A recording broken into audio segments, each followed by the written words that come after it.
안녕하세요. 오늘도 의사가 못 고치는 환자는 어떻게 하나. 2권.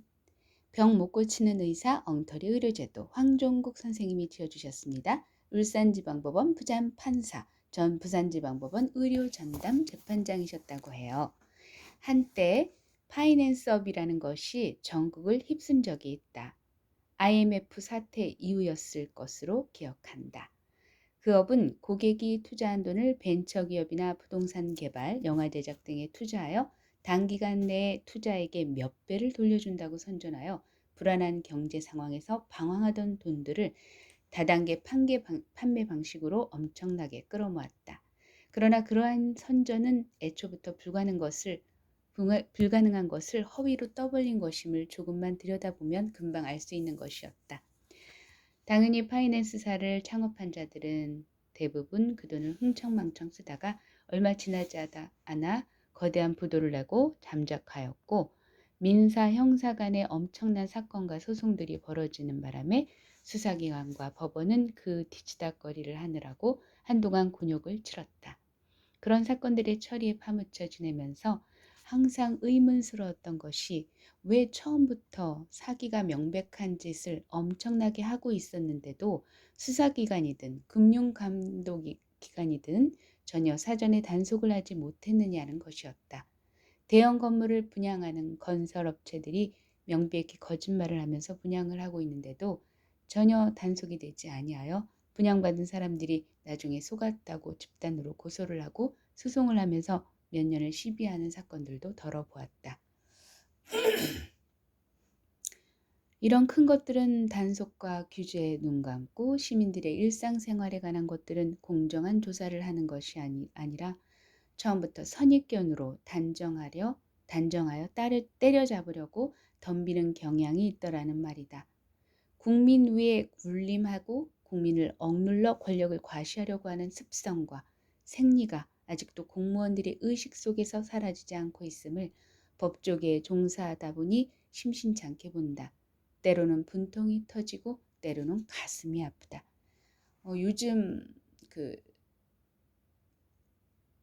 SPL이라고 하나요? SPL 그 기업이 그 산업 현장에서 말도 안 되는 안전장치만 설치해 놓으면 사고 날 일이 없는 그런 상황에 그 안전장치의 그 금액이 비쌌다는 이유 하나만으로 그 생명을 아 그분의 삼가 고인의 명복을 빕니다.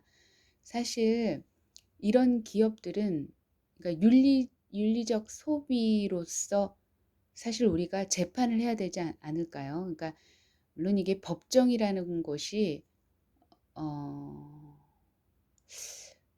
정의롭게 운영이 된다면 사실 그런 거를 고민할 이유가 없겠죠.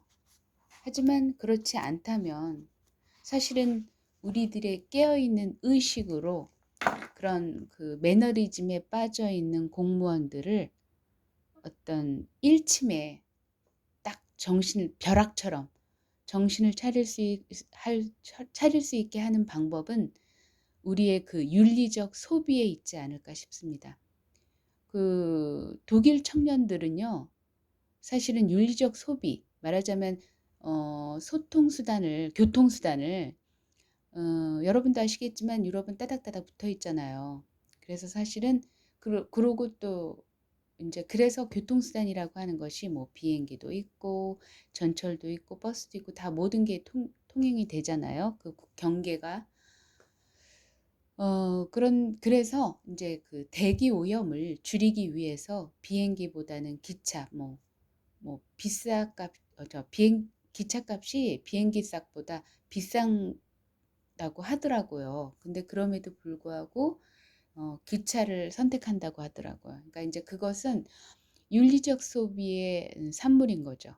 그러니까 이제 우리가 앞으로 어, 이 다음 세대들에게 물려줄 이 자연유산은 정말 이거는 개인이 소유할 수 없는 이제 함께 공유해야 할 우리들의 진짜 엄청난 재산이잖아요. 근데 이 재산을 우리가 유지하고 존속시키기 위해서는 이제는 발전이라는 그 이름 하에 너무 파헤치는 일은 인제 삼가 조심해야 하고, 이제는 지켜야 하는 우리가 인제 의무와, 그러니까 말하자면 사명감을 갖고 살아야 될 것 같아요. 우리가 돈을 버는 이유는 이런 그런 그 윤리적 어 상도죠, 상도. 상도를 위배하는 그런 기업들을 우리가 처단하는 힘을 키우기 위해서는 불매 운동이 가장 최고의 운동이라고 저는 생각하거든요. 가장 소극적이고 가장 평범한 일이지만, 그럼에도 불구하고 이제는 소비 지향의 종말론을 우리는 선언해야 할 것 같아요. 그러니까 인제 소비가 답이 아니고, 제가 볼 때는 있는 것을 다시 쓰고 고쳐 쓰고 나눠 쓰는 그런 메커니즘을 통해서 우리는 반드시 이 지구상에 있는 자연을 보호해야 할 의무가 있습니다.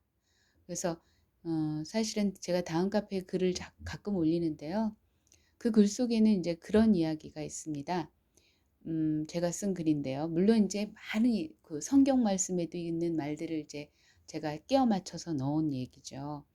그러니까 말하자면 부자들, 재력이 있는 사람들은 어 낙타가 바늘구멍에 들어가듯이 이런 그 윤리적 소비를 하는 것이 굉장히 힘들 거다. 근데 그럼에도 불구하고 우리는 그 윤리적 소비를 해야 하는 이유는, 우리는 일종의 그 네트워크, 이렇게 망의 쇠사슬에 놓여 있는 유기체, 생명체예요. 그러니까 말하자면 모든 생명체가 그 평등한 라인, 수평적 관계에 놓여 있다는 거죠. 그리고 지금 당장은 우리가 어떤 파급 효과가 없으니까 '아 이것쯤이야. 나 하나쯤이야.' 하는 생각으로 그 윤리적 소비를 하지 않는다면, 반드시 지금 당장은 아니어도 반드시 그 결과값을 취득하게 된다는 얘기죠. 그러니까 우리가 얻는 것이 있으면 잃는 것이 있듯이, 얻기 위해서는 반드시 버려야 할 것이 있습니다. 그래서 가진 자들일수록 윤리적 소비에 귀를 기울여야 합니다. 왜? 같은 우리는 모든 생명체에 평등권이 있다는 거죠. 거미의 삶과 우리의 삶이 절대로 멀지 않습니다. 벌이 살지 못하는 환경이라면요, 인간도 역시 마찬가지거든요. 인간도 살 수 없는 환경이 됐다는 증거예요. 요즘 벌이 귀하다 이런 말들을 많이 하잖아요. 근데 사실은 산 깊은 곳에 머무르면 왕검이 많아요. 검이 있는데, 어찌 됐든 간에 인제 제가 말씀드리고 싶은 것은 그 평등주의. 평등주의라고 하는 게 그렇게 먼 나라 이야기가 아니라는 거죠. 먼 나라 이야기가 아니고, 그리고 약자가 잘 살 수 있는 곳은요, 말하자면 어 우리가 흔히 쓰는 그 뭐라고 해야 되죠? 갑자기 생각이 안 나네요. 비장애인, 비장애인과 장애인, 그 사이 속에 사는 우리들은, 장애인들이 편한 세상에 사는 세상은 역시 비장애인들도 편하게 살 수 있다는 증거예요. 그게 왜 그러냐면, 우리가 영원히 죽을 때까지 비장애인으로 살 수 있을까요? 절대 그렇지 않습니다. 우리도 언젠가는 장애인이 될 수 있습니다. 누구든 그걸 벗어날 수 없습니다.